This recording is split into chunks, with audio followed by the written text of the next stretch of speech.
Meus irmãos, eu cumprimento a todos com a paz do Senhor Jesus. Bom poder estar aqui novamente no programa Mensagem de Esperança para compartilhar com você um breve comentário e um convite para a Escola Bíblica Dominical, especialmente do próximo domingo, onde nas classes de adultos em todo o Brasil estaremos discorrendo sobre um importante tema dentro da doutrina da salvação, que é o seguinte tema da lição de número 7.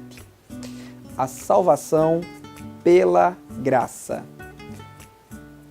As Escrituras deixam claro, desde os primeiros livros da Bíblia até os últimos livros da Bíblia, que a salvação do homem pecador só é possível mediante um favor de Deus, uma ação benevolente de Deus.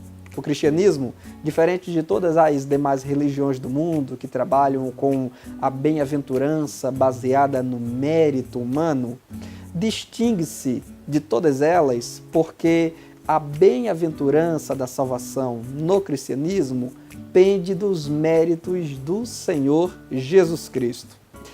Você sabe que um dos pilares da Reforma Protestante, que estivemos recentemente celebrando os seus 500 anos, agora no último dia 31 de outubro, é este: somente pela graça.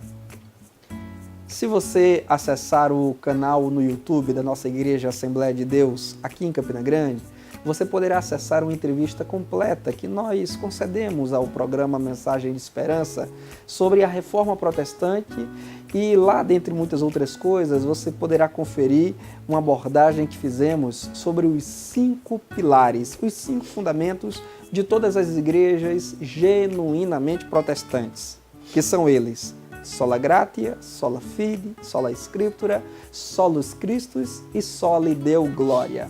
Essas expressões são termos em latim que querem dizer, respectivamente, o seguinte em nossa língua portuguesa: somente pela graça, somente através da fé, somente pela Escritura, somente Cristo e somente a Deus glória. Eu gostaria de, dentro da nossa lição e deste comentário hoje, falar um pouco com você sobre o primeiro destes pilares, o primeiro destes fundamentos, que é só pela graça. O apóstolo Paulo, escrevendo à igreja que estava na cidade de Éfeso, diz as seguintes palavras na sua carta, capítulo 2 e o versículo 8. Pela graça sois salvos mediante a fé. Isto não vem de vós, é dom de Deus, não de obras, para que ninguém se glorie.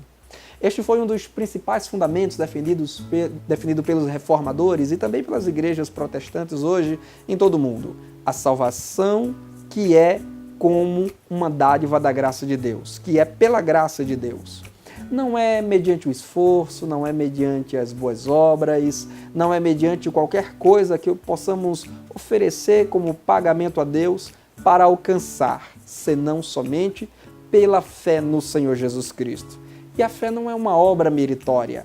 A fé não é algo que eu trabalhe para poder comprar a salvação, para poder pagar a salvação. Pelo contrário disso, a fé é o despojar de todo orgulho, de toda vaidade, de toda presunção pessoal e a confiança plena nos méritos de Cristo crucificado na cruz do Calvário para a nossa salvação. Ao longo da lição, o pastor Clayton, que é o comentarista da nossa lição de adultos esse trimestre, ele vai desenvolver o conteúdo em 3 tópicos. No primeiro tópico, o que eu quero ressaltar aqui, é o que o comentarista fala sobre o propósito da lei e da graça. A lei foi dada através de Moisés para, dentre muitos objetivos, evidenciar o pecado do homem e a sua incapacidade de, por méritos próprios, conseguir justificar-se diante de Deus. A lei não foi dada por Deus para salvar o homem, para redimir, para justificar o homem de seus muitos pecados. Não, a lei não tinha esse propósito. Ao contrário disso, a lei demonstrava a fraqueza do homem. A lei apontava o pecado do homem e dirigia o homem na esperança do Messias que viria para resgatar, este sim, poderoso para salvar o homem de seus pecados.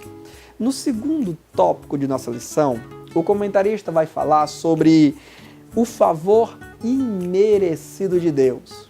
Aliás, é aqui onde nós encontramos o conceito de graça. Graça significa favor imerecido, ou como eu costumo dizer, é a concessão de bens, a doação de coisas preciosas a quem, com justiça, merecia justamente o contrário disto. Merecíamos a condenação, merecíamos o juízo, merecíamos a vingança de Deus pelos muitos pecados que cometemos outrora e que infelizmente ainda permanecemos cometendo hoje. Mas Deus é tão bom, Deus é tão misericordioso, que transferiu a nossa culpa para Jesus e sentenciou a morte na cruz do Calvário. Sim, na cruz do Calvário, Cristo sofreu a sentença de morte cruel que era para você e que era para mim. E somente porque Cristo assumiu a nossa culpa na cruz do Calvário, como diz o profeta Isaías, ele levou sobre si as nossas iniquidades, é que hoje nós podemos então receber o favor e a misericórdia de Deus. Aliás, algo aqui precisa ficar muito claro. Deus não nos salva apenas porque Ele é gracioso e quer nos salvar e por um ato deliberado, um decreto bondoso, Ele vai nos salvar. Não. De fato, Deus é misericordioso, Deus é bom e é gracioso. Mas a salvação só nos é possível como uma dádiva benevolente de Deus porque alguém recebeu a punição pelos nossos pecados. Deus não removeu a culpa, Deus não removeu o pecado, Deus não ignorou o pecado. Deus puniu o meu e o seu pecado em Jesus Cristo crucificado na cruz do Calvário. É por isso que o apóstolo João diz ainda no primeiro capítulo de seu evangelho que através de Moisés veio a lei, mas através de Cristo veio a graça e a verdade. É claro que isso não significa dizer que no Antigo Testamento não existia verdade e nem existia graça, porque a graça de Deus está disseminada em toda a história. A própria libertação dos hebreus do Egito é um ato da graça de Deus. Mas em Cristo crucificado, a graça de Deus ganha uma expressão singular. Cristo crucificado é a encarnação, é a materialização da verdade e da graça de Deus.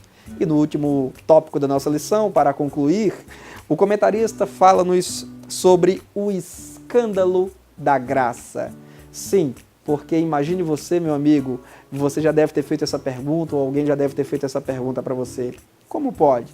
Uma pessoa roubou, matou, prejudicou outras pessoas, fez mal à sociedade e agora, porque entregou sua vida a Jesus, anda com a Bíblia debaixo do braço, diz que os seus pecados foram perdoados e que vai morar no céu? Como isso é possível? Sim, isso é possível justamente por causa da bondade, da misericórdia e da graça de Deus. É isso que a graça faz. A graça remove homens do pecado, da injustiça, da mentira e do erro e transforma eles em benditos filhos do Deus Altíssimo. Meu irmão e minha irmã, e você que ainda não é um cristão, ainda não é evangélico, que está na audiência deste programa.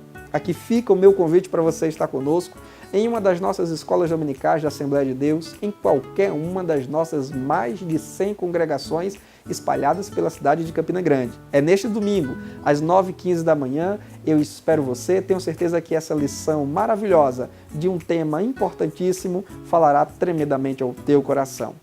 Deus te abençoe e não se esqueça, estar aí vivo hoje assistindo este programa só é possível por causa da graça bendita de Deus. Um grande abraço, até a próxima oportunidade, querendo Deus.